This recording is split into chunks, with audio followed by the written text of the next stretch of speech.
नमस्कार. काजस रेसिपीजमध्ये तुमच्या सगळ्यांचं स्वागत आहे. जिभेचे चोचलेही पुरवायचे आहेत, काहीतरी टेस्टीही खायचं आहे आणि वजनही कमी करायचं आहे आणि त्यातून तुम्हाला प्रोटीनही मिळालं पाहिजे. तर ही रेसिपी खास तुमच्यासाठी. आज आपण मस्त टेस्टी असे हे हिरव्या मुगाचे कटलेट्स बनवणार आहोत. तुम्ही जरी डाएट करत असाल ना तरीही ही रेसिपी खाऊ शकता, कारण हिरव्या मुगामध्ये कॅलरी कमी आणि फायबरचं प्रमाण जास्त असतं. त्यामुळे पोट जास्त वेळ भरल्यासारखं राहतं आणि वजनही नियंत्रित राहण्यास मदत होते.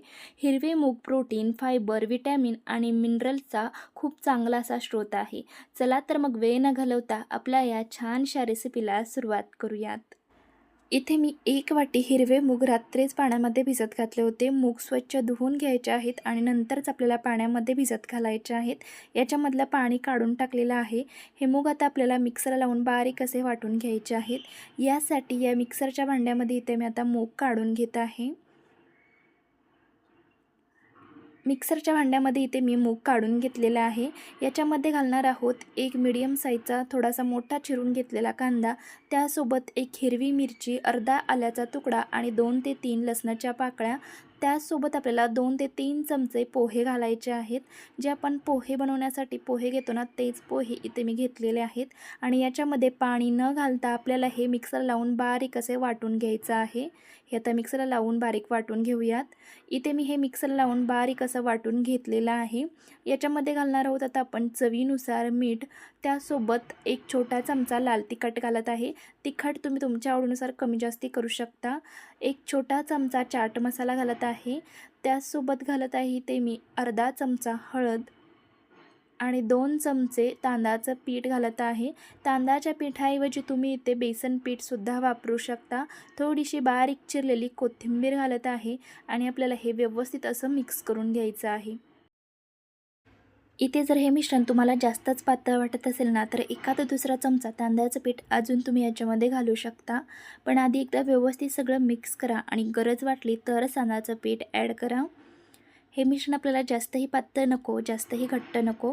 याचे आपल्याला व्यवस्थित कटलेट बनवता येतील इतपत आपल्याला हे मिश्रण असं मिक्स करून घ्यायचं आहे. इथे मी हे व्यवस्थित असं मिक्स करून घेतलेलं आहे. याच्यात आपण लगेचच कटलेट बनवायला घेऊयात.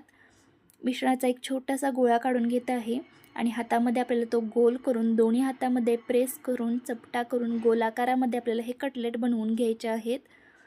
तुम्ही ते तुमच्या आवडीनुसार कोणत्याही शेपमध्ये हे कटलेट बनवू शकता. इथे आपला हा पहिला एक तयार झालेला आहे, मस्त तयार झालेला आहे. इथे मी तुम्हाला अजून एक बनवून दाखवत आहे. मस्त असे हे तयार होतात, साईडने क्रॅकसुद्धा जात नाहीत आणि हाताला जास्त पीठही चिकटलं जात नाही. उरलेले सगळे आपल्याला याच पद्धतीने बनवून घ्यायचे आहेत.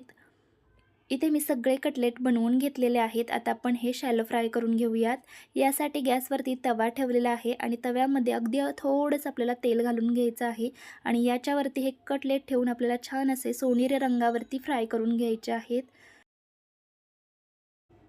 इथे आपण तेलाचा वापर हे अगदी कमी केलेला आहे, त्यामुळे तुम्ही पोट भरून हे खाऊ शकता. कमी गॅसवरती छान असे वरून कुरकुरीत होईपर्यंत आपल्याला भाजून घ्यायचे आहेत. मोठ्या गॅसवरती भाजायचे नाहीत, नाहीतर ते आतून कच्चे राहणार. यासाठी कमी गॅसवरती आपल्याला हे छान असे भाजून घ्यायचे आहेत. एका साईडून छान असे भाजले गेलेले आहेत, पलटवून घेऊयात आणि दुसऱ्या साईडनेही आपल्याला छान असे भाजून घ्यायचे आहेत.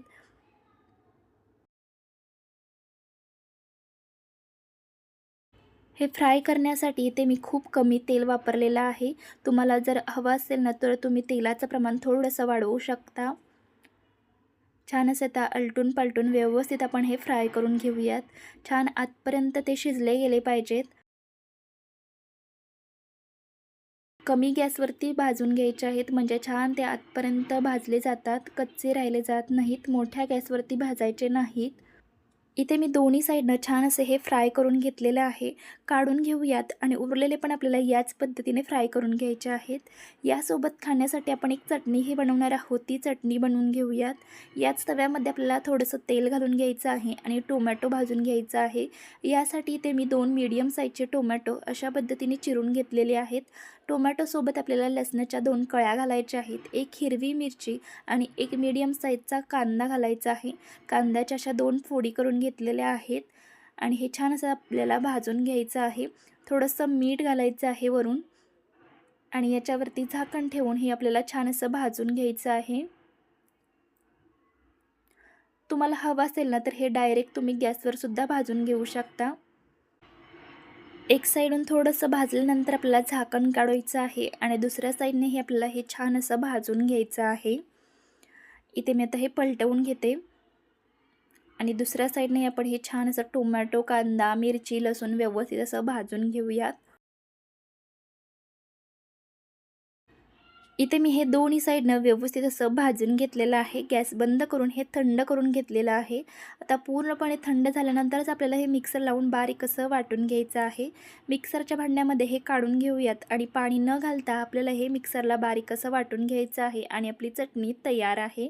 मस्त गरमागरम मुगाचे कटलेट आणि मस्त अशी ही चटणी तयार आहे।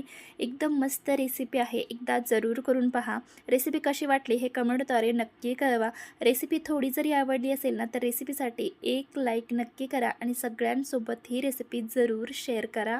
आणि आपण आपल्या चॅनलवर नवीन असाल आणि चॅनलला अजूनही सबस्क्राईब केलं नसेल तर जरूर सबस्क्राईब करा। आणि आजचा व्हिडिओ पाहिल्याबद्दल धन्यवाद।